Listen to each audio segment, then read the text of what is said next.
Okay, get ready because on April 3rd, 2026, the sequel to that smash hit Super Mario Bros. Movie is coming. But this isn't just any sequel. The title alone, Super Mario Galaxy, tells us this isn't going to be another fun little adventure.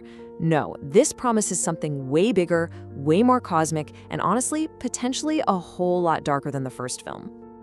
To really get where this sequel could be headed, you have to start with this number. The first movie made over $1.3 billion. That's not just a success, that's the studio basically handing the creators a blank check. It's permission, a license, to take some huge creative risks this time around. And that's really the key here. The first movie was awesome, right? It was fun, colorful, a total blast. But let's be honest, some folks felt it played things a little safe.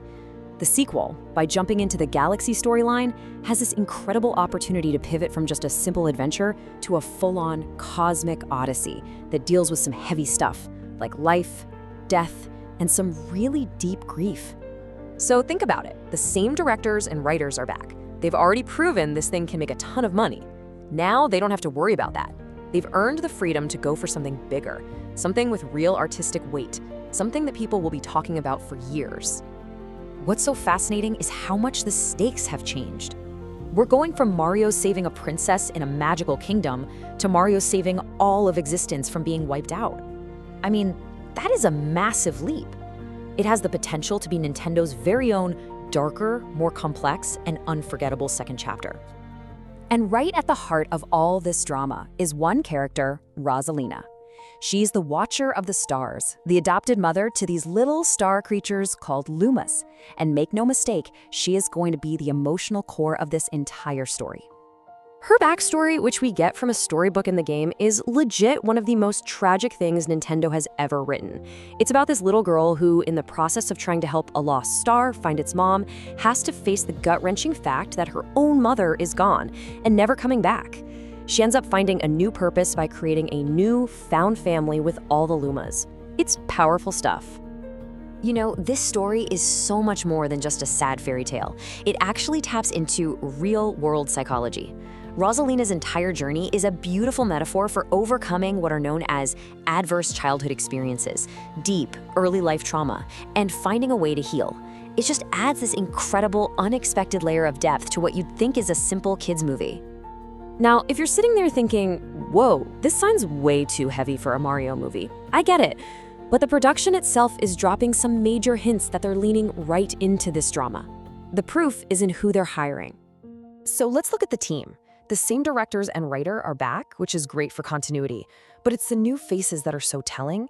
You bring in Brie Larson, an Oscar winner famous for intense, dramatic roles, to voice Rosalina. That tells you she's the main event.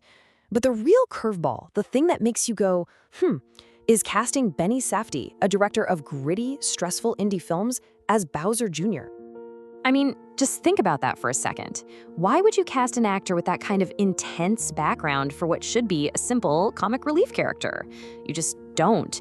This choice basically screams that Bowser Jr. is way more than a mini-me of his dad. He's going to be absolutely central to a much deeper plot. And it's not just the cast, it's the music. The original game's score is iconic. It's this grand, sweeping orchestral masterpiece. So composer Brian Tyler has a huge challenge. He's not just adapting catchy 8-bit tunes this time. He has to take an already epic score and make it even bigger, capturing both the scale of the cosmos and the quiet, heartbreaking sadness of Rosalina's story. The music itself is going to be a narrator. Okay, so all of these pieces, the space setting, the theme of grief, these new characters, they seem to be perfectly lined up to finally answer one of the oldest, most debated mysteries in the entire Mario universe. First, let's just remember how high the stakes get in the game. Bowser's plan goes from kidnap the princess to create a supermassive black hole that will consume all of reality. I mean, seriously, the Lumas have to sacrifice themselves to stop it, which causes the entire universe to reset in this cosmic cycle of death and rebirth. That's the playground for this new movie. And that brings us to this question, the one that has fueled a million fan theories for years. It just feels too perfect, right? You introduce Rosalina, the ultimate cosmic mother figure, in the same movie as Bowser Jr., the son with a mysteriously absent mother. It feels like this movie's being built specifically to give us an answer. So, here's where it all comes together. Rosalina's grief for her lost family, the universe's cycle of rebirth, and a son without a mother. All of these threads are pointing toward one single game-changing reveal. So here's the theory that's been floating around. What if Bowser Jr. isn't Bowser's son at all? What if he was created, forged by Bowser, using the raw stardust that's left behind every time the universe resets? What if he's a corrupted Luma? But let's take that one step further to make it truly devastating. The theory goes that the stardust Bowser used wasn't just from any Luma. It was from the very first Luma Rosalina ever found, her closest friend. If that's true, it means Bowser Jr. is a twisted, monstrous version of the child she lost. The villain's son is, for all intents and purposes, her own child corrupted.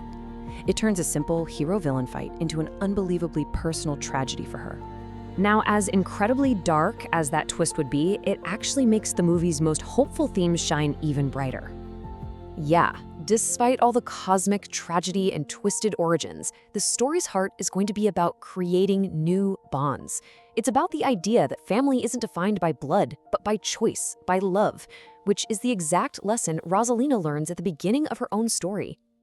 And we'll probably see this theme pop up in lighter ways too.